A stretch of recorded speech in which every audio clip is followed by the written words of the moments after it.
Қар борайды, ақ мамаққа орайды, мұз болады, қатады, жып-жылтыр боп жатады.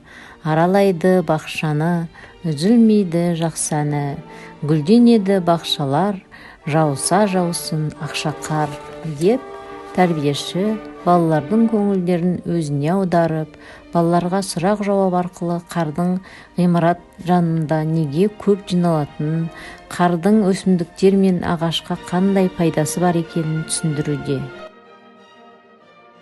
Көп жамылған қардан тәрбиешілер үлкендердің еңбегін құрметтеу үшін бұл мүсіндерді бұзбай ойнау керектігін әрдайым ескеріп отырады.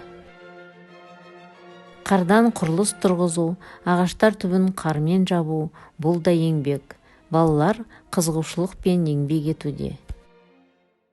Балалардың бойына ұлттық құндылықтарды сіңіру мақсатында тәрбиешілер серуен кезінде ақ серек, көк серек, нысанға тигіз ойындарын көп қолданады. Бізден сізге кім керек? Кім керек? Айтыңдар, шақырыңдар біреуді. Сендерден сұрап жатыр Аянды. Аян, жүгір. Аян, жүгір. Аян, жүгір. Үзді ма, кімді алып кетесің? Ансарды алып кет. Ал, кетті. Ал, ұста.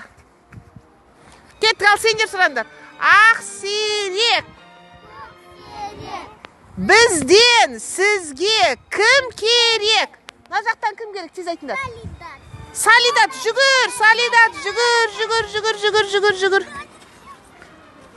О, үзді. Кімді алып кетесің? Айсаны алып кетеді. Бізден сізге кім керек? Мына жақтан кім керек?